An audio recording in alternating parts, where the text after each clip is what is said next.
This documentary is one in a series on Oregon artists and is produced by the Salem Art Association. The series overall is entitled Preservation of Oregon's Artistic Heritage, and it provides very exciting documentation of how some of the state's leading artists have gone about their creative lives. Each video features an individual who has created art in Oregon for at least a generation and who, at the time of filming, is still active in art making. Each film is complete on its own, yet each is part of the ongoing series of artist profiles. At the same time, a website has been created for the project to provide classroom curriculum ideas for school teachers statewide. The Preservation of Oregon's Artistic Heritage Project is thus of interest to a variety of constituencies, ranging from those already interested in Oregon art history and wanting to learn more, to general audiences seeking an introduction to this rich history, to teachers who present Oregon culture in their classrooms, and to their students. The video you are about to watch features the Oregon sculptor Leroy Setziol, an Oregon artist for over 50 years. His home and studio are located in the hilly, rural area near Sheridan, located about halfway between the Willamette Valley and the Oregon coast.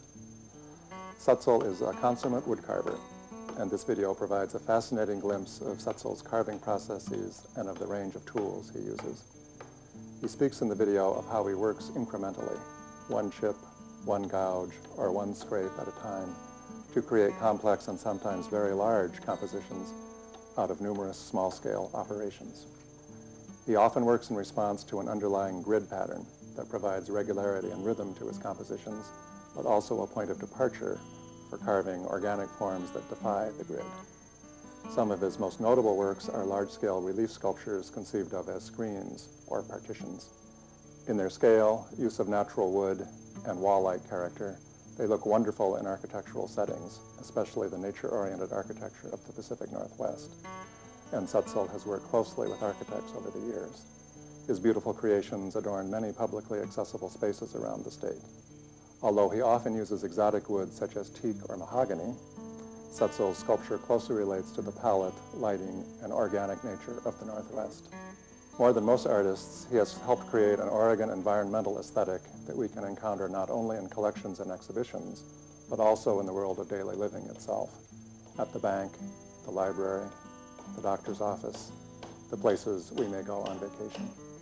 It's fitting that Leroy Setziol is one of the artists documented in the Preservation of Oregon's Artistic Heritage Project.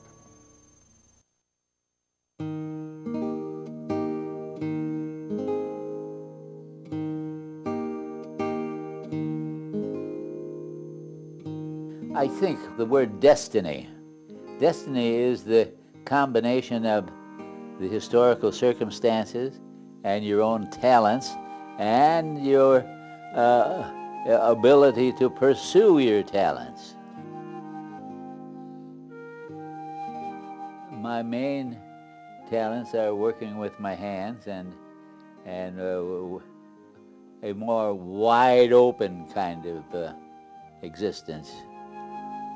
In the originating of a panel, I try not to have specific rational thoughts, but rather existential thoughts, so that I approach a piece of wood, whether it's freestanding or bas-relief, without anything specific in mind at all, and let come what comes. Yeah, and in that sense, my work is also my play.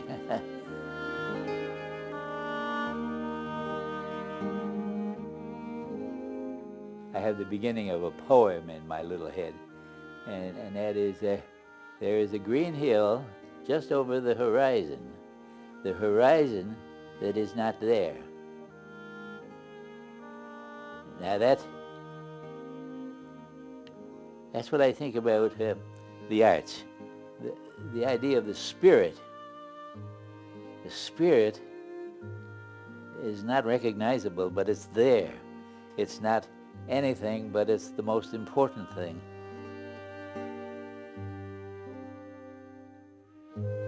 Because there are so many pieces to carve, you make discoveries all the time. While you're working, The grain does one thing and your tool does another thing, and suddenly you look at it and say, wow, wow.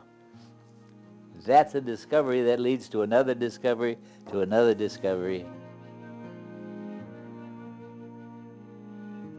I don't really think of an artist's life or sculpture or wood carving as a business, but rather as a kind of a relationship to other people.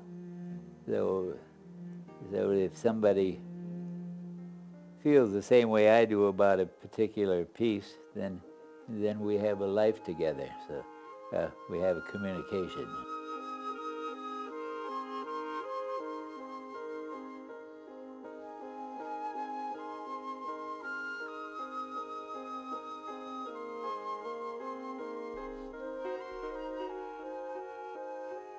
So I think, at least from time to time, I try to infuse this kind of believing into wood.